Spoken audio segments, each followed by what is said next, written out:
아멘.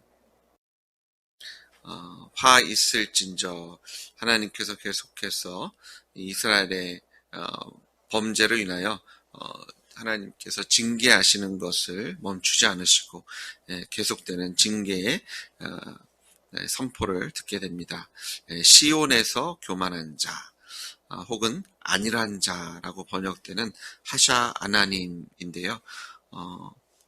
그리고 그 사마리아 산에서 마음이 든든한 자, 이 두 단어, 교만한 자와 마음이 든든한 자는 서로 어우러져서 이제 하나님을 대적하는 자리에 있는 사람들을 가르치고 있습니다. 사실 이 단어들은 성경에서 꼭 나쁜 의미로 사용되어졌던 단어는 아닙니다.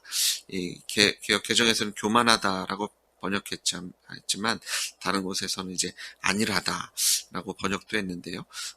그만큼 편안한 거죠. 안일함. 어떤 신경을 쓰지 않아도 되는. 그런데 그것이 도가 지나치니까 교만한 자리에 섰는데요. 그 교만한 자리에 쓴 이유가 이것이 하나님께서 주신 것인데 우리가 은혜로 살아가는 존재인데 마치 이것을 내가 이루었다. 라고 생각이 되어지고 내가 이루었으니까 내가 이것을 넉넉히 지킬 수 있다. 그리고 마음이 든든한 이유도 하나님께서 우리의 기둥이 되시고 또 구원의 반석이 되시고 그 능력의 뿔이 되시고 또 우리의 피난처가 되시기 때문이 아니라 자신들이 쌓아올린 성읍과 자신들이 만들어 놓은 그런 군대와 또 무기를 가지고 그들의 마음이 든든해졌기 때문에 하나님께서 이걸 바라보시면서 너희들의 교만과 너희들의 마음의 그런 든든함, 하나님 없는 삶이 괜찮다라고 얘기하는. 근데 그들이 누구냐면 백성들의 머리인 지도자들이었고 또 그 지도자들을 이제 이스라엘 집이 그대로 따랐다라고 말씀하십니다. 지도자에게도 문제가 있지만 그 지도자들을 따랐던 전체 이스라엘을 향한 하나님의 징계와 심판의 메시지인 것을 우리가 보게 되고요. 물론 하나님께서 세우신 영적인 리더에 대해서 또 그 리더에 대한 책임을 하나님께서 더 중하게 물으실 수밖에 없는 것을 우리가 확인하게 됩니다. 하나님께서 이렇게 말씀하십니다. 2절에 너희는 갈레를 건너가 보고 거기에서 큰 하마스에 가보고 또 블레셋 사람의 가드로 내려가 봐라. 그 이스라엘 주변 나라들이죠. 근데 특징들은 변방으로 떨어진 도시들이라고 얘기합니다. 그래서 사실은 이스라엘과는 비교할 수 없는 연약한 나라들과 땅이죠. 그곳을 가서 보라는 겁니다. 너희들이 그들보다 이 나라가 너희보다 낫더냐? 그들의 영토가 너희보다 넓으냐? 대답은 아니라는 거죠. 그럼 이것을 누가 주셨느냐? 너희들이 이렇게 넓은 땅과 적과 꿀이 흐르는 땅과 이렇게 강성하고 복을 누릴 수 있는 것이 누가 주신 것이냐? 이방인 나라와 너희 나라를 비교해봐라. 그 이스라엘 백성들이 자신들은 선민이다. 우리가 하나님께서 특별히 자신들을 구별한 사람들이라고 얘기했던 기준이 뭡니까? 아브라함의 자손이라고 얘기하는데요. 그 기준은 하나님께 속해 있느냐 속하지 않았냐였습니다. 혈통도 아니고요. 그들이 갖고 있던 어떤 지식도 아니고 지혜도 아니었고 그들이 하나님 앞에서 우리는 특별한 존재입니다 라고 얘기할 수 있었던 근본적인 이유는 하나님께서 그들을 거룩하게 구별하셨기 때문이었습니다. 그래서 이 유대인들 이런 그 이스라엘로 들어갈 수 있는 것이 그 여인과 이스라엘 여인과 결혼을 하면 이제 유대인으로 들어오고 또 자식이 이제 유대인으로 그 이스라엘 백성 그쪽 그 혈통을 잇게 되거든요.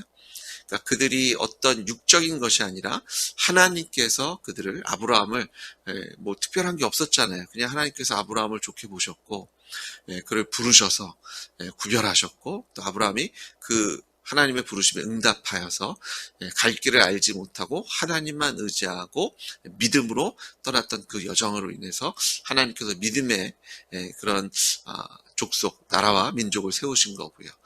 그것으로 거룩하게 구별되어 있었던 것인데 지금 이방인 나라와 이스라엘 나라를 구별할 수 있는 것들은 그들이 이스라엘 백성들이 하나님을 섬긴다는 것 외에는 별 차이가 없는 뭐 눈, 코, 입 있는 것 똑같고 사지 있는 것 똑같고 두 발로 걸어 다니는 것 똑같고요. 차이가 있었다면 이 땅에 하나님께서 주인이시냐 하나님을 믿고 하나님을 의지하고 하나님만 섬기고 있느냐의 차이인데, 그것 차이 아니냐. 이방 땅에 이렇게 너희의 더 넓은 땅과 또 젖과 꿀이 흐르는 땅에서 살아갈 수 있었던 이유는 하나님이시라는 거죠. 그런데 그것을 알지 못하는 이스라엘 백성들, 그걸 어떻게 하냐면 3절에 너희는 휴한 날이 멀다 하여. 하나님께서 심판하시고 하나님께서 주관하십니다. 그러니까 하나님 손에 달려있는 거고요. 지금 역사 속에서 계속해서 하나님께서 선지자들을 보내셔서 너희들의 죄가 너희들이 우상을 섬기고 너희들이 나를 버리고 나에게로 돌아오라, 하나님께서 심판하시겠다는 말씀을 계속해서 선포하고 계시는 상황입니다. 아모스 선지자도 마찬가지고요. 그 이전에 다른 지역이었지만 호세아도 그렇고 계속해서 하나님께서 심판의 메시지를 선포하고 계시지만 그런 하나님의 심판은 오지 않을 겁니다. 그러면서 더욱더 그들이 포악해졌다라고 얘기합니다.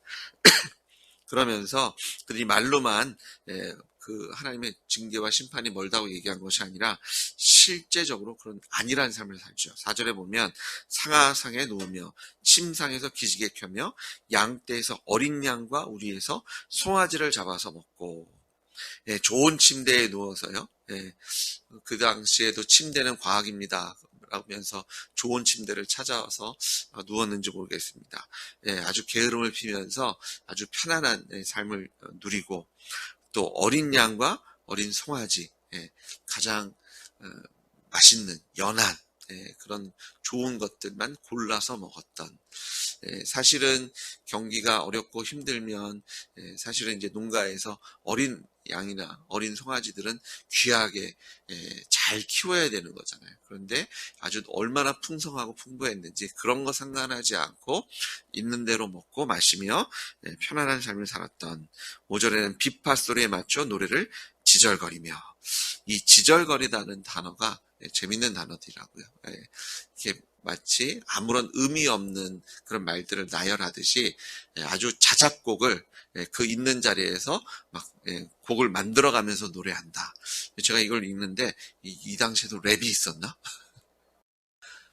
이 사람들이요, 아주 그냥 음주 가무에. 그래서 제가 이 말씀을 읽는데, 야, 이거 한국인가?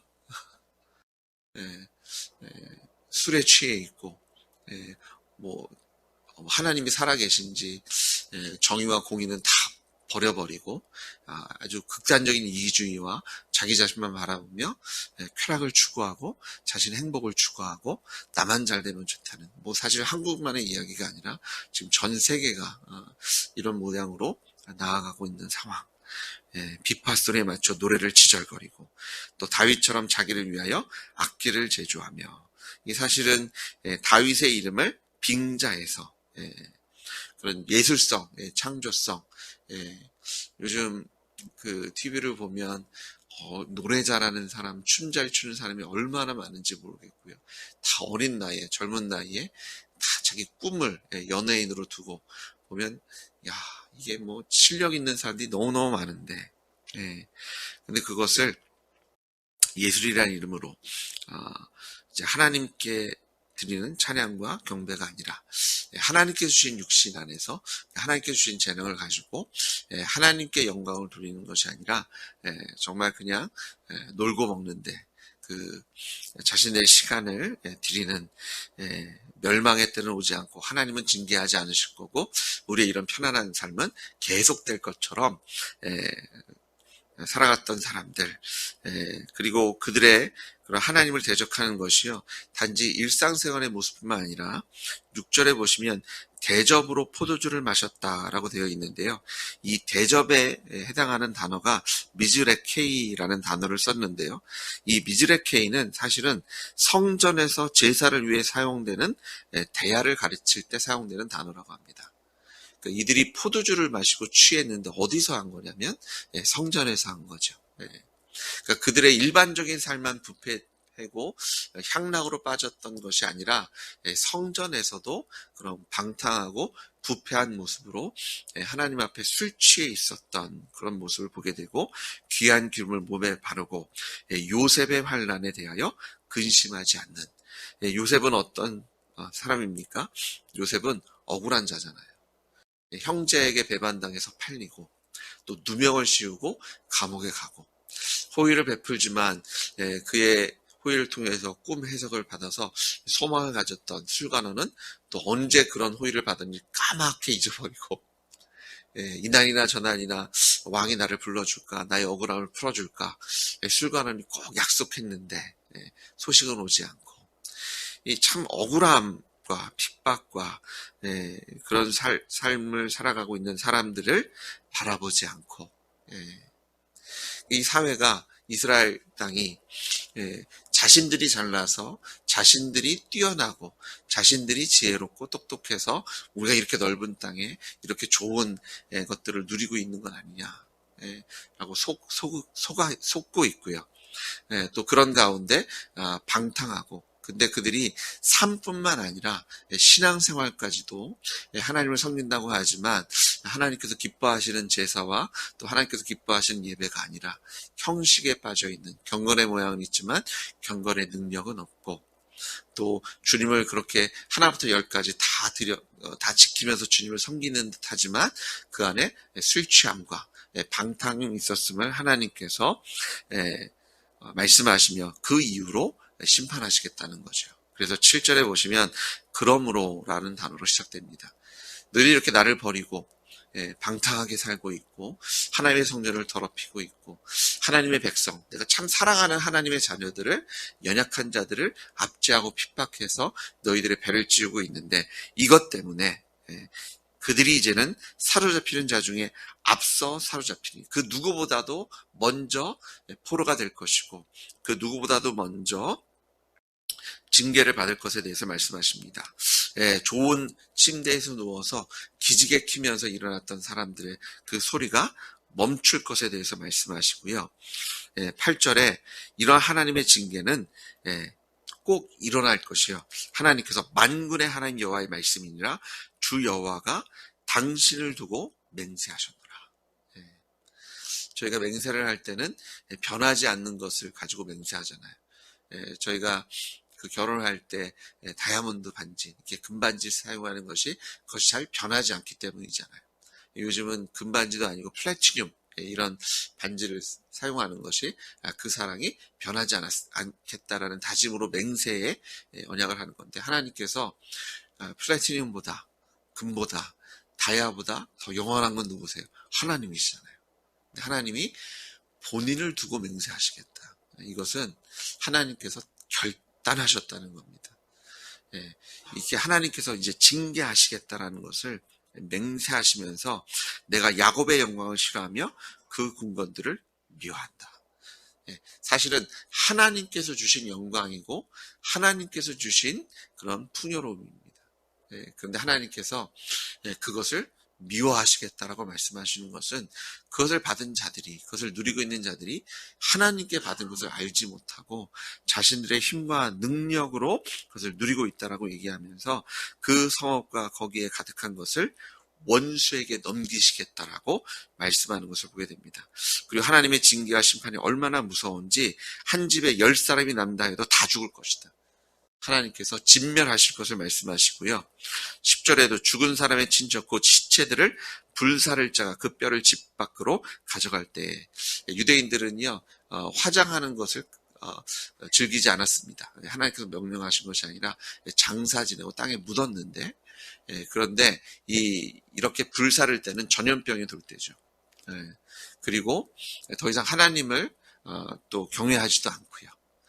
급한 가운데 이제 전염병, 하나님의 재앙이 왔을 때 이제 시체 처리하기가 급하고요. 그런 와중에서도 하나님의 이름을 부르지 못할 것이다.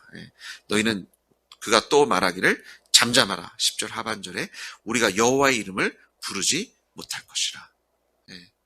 하나님께서 징계하시는 것을 늦게나마 깨달아서 근데 하나님의 이름을 부르지도 못할 정도로 그들이 하나님의 그런 또 잘못된 모습으로 하나님께 더 징계를 받을까봐. 사실 이것은 하나님에 대한 오해죠. 하나님께 돌아가고 회개하면 하나님께 용서하시고 회복하실 텐데, 하나님께로 돌아가는 것조차도 꺼리는, 그리고 돌아갈 수도 없는 죄책감에 더 큰 재앙을 받을까봐 두려워하고 있는 그런 이스라엘 모습을 보게 되고요. 또한 이 깨달음이 또 너무나 늦은, 이미 하나님께서 징계하신 후에야 깨닫는 이스라엘 모습을 보여주시고, 11절에 계속해서 보라 여호와께서 명령하심으로 타격을 받아 큰 집은 갈라지고 작은 집은 터지리라. 큰 집, 작은 집. 다시 얘기해서 이스라엘 전체 모든 가정을 하나님께서 심판하실 것에 대해서 말씀하고 계십니다. 다시 이제 12절, 13절에는 그들을 이렇게 무자비하게 심판하신 이유를 다시 한번 들어 설명하시는데요. 말들이 어찌 바위 위에 달리겠으며 소가 어찌 거기서 밭 갈겠느냐. 말이 안 되는 거죠. 바위 위를 길을 달려야죠. 그리고 그런 바위를 소가 갈지 않고 밭을 갈아야 되는데, 이런 말이 안 되는 일들을 너희가 했다는 거죠. 너희는 정의를 쓸개로 바꾸며 공의 열매를 쓴 쑥으로 바꿨다. 쓸개와 쑥은 써서 어떻게 먹을 수도 없고 가질 수도 없는, 전혀 의미 없는 것에 하나님의 정의와 하나님의 공의의 열매를 바꿔버렸고 팔아버렸고요. 13절에 허무한 것을 기뻐하며 또 우리의 힘으로 이 뿔들을 취했다. 우리의 힘으로 이런 능력을 얻은 거 아닙니까? 허무한 것, 잠깐 있다 사라지는 것을 기뻐하는 것, 그 모습을 설명하시고요. 또 이 표현이 재밌는 것은 이 허무한 것이란 단어가 로다바르인데요. 이 로다바르라는 지명이 있고요. 또 이 뿔들이라고 했을 때 뿔에 해당하는 단어는 카르나임인데요. 이것도 지명을 가리킨다고 얘기합니다. 그래서 로다바르는 요르단 동쪽에서 한 5km 지점에, 갈릴리 바다에서는 남쪽으로 약 19km 떨어진 지점에 있는 도시고요. 또 이 뿔들이라고 되어 있는 이 카르나임은 다메섹으로 가는 길에 바산 광야에 위치한 땅이다라고 얘기하고요. 이 두 땅은 여로밤 2세가 아람 땅을 침공했을 때 승리하여서 얻은 땅이라고 얘기합니다. 그러니까 실제로 이 여로밤 왕이 그 적들과 싸워서 이긴 땅이죠. 근데 하나님께 무슨 말씀하신 거냐면, 너희들이 잘나서 그 땅에 침공해서 승리할 수 있었던 것이 아니라 하나님께서 함께 하셨기 때문에 그 전쟁에서 승리했는데, 사실 그것도 다 허무한 것이고, 사실 하나님이 안 계시면 아무 의미 없는 것인데, 그런 허무한 것과 그 능력, 그 영광을 마치 너희들이 얻은 것처럼 착각하고 있는 모습을 말씀하고 계시면서, 이제 14절에 다시 한번 하나님의 징계를 분명히 하시는데, 만군의 하나님 여호와의 말씀이니라. 이스라엘 족속아, 내가 한 나라를 일으켜 너희를 치리니 그들이 하맛 어귀에서부터 아라바 시내까지. 이 하맛 어귀에서 아라바 시내의 표현은 여로보암이 회복한 이스라엘의 경계를 얘기한다고 얘기합니다. 그러니까 여로보암 왕 때 하나님께서 그런 은혜를 주셔서 땅들을 정복하게 되고 회복하게 하시거든요. 그래서 그때 얻었던 그 경계가 이제 하맛 어귀에서 아라바 시내까지라고 이제 열왕기 하에 표현되어 있는데요. 하나님께서 그 땅 다시 다 뺏으시겠다는 겁니다. 그리고 그곳에서 너희들의 땅이라고 여겼던 곳에서 이제는 하나님의 주권과 통치 아래서 평강을 누리고 기쁨을 누렸던 것이 이제는 학대함, 죄와 사망의 권세 아래서 이제 그 저주 아래서 살 것에 대해서 분명히 말씀하고 계시는 것을 우리가 바라보게 됩니다.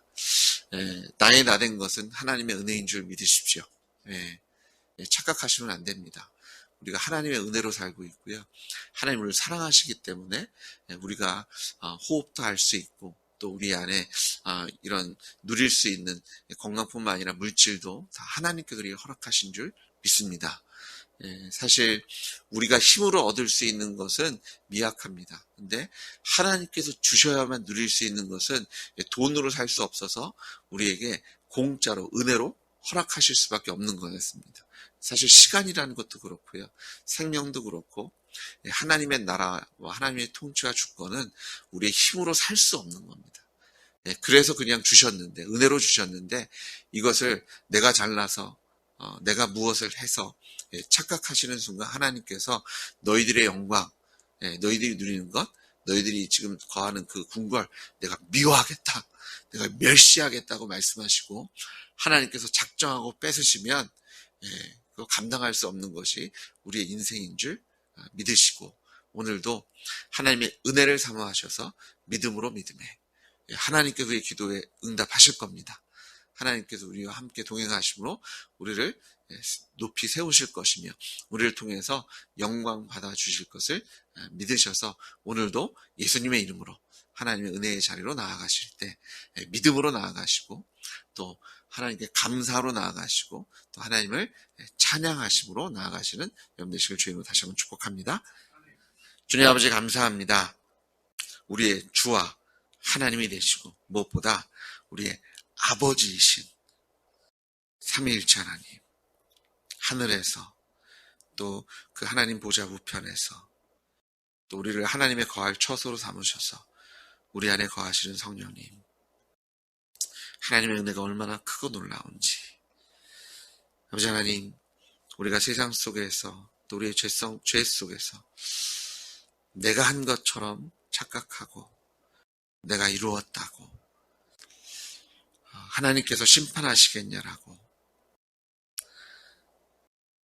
하나님을 경외하지도 두려워하지도 하나님을 예배하지도 않는 아버지 그 모습 다시 한번 회개하며 부활하신 예수님 앞에, 그 부활하신 예수님은 만왕의 왕이시며 만주의 주이심을 다시 한번 선포하고, 아버지 하나님 믿음으로 살겠습니다. 하나님의 은혜를 누리며 살겠습니다. 하나님께 모든 영광과 존귀를 올려드리며 살겠다라고 다짐하오니, 하나님 우리의 삶 속에 하나님의 은혜와 능력과 사랑과 긍휼과 자비로 채우실 줄 믿습니다. 우리의 기도 속에 역사해 주실 줄 믿습니다.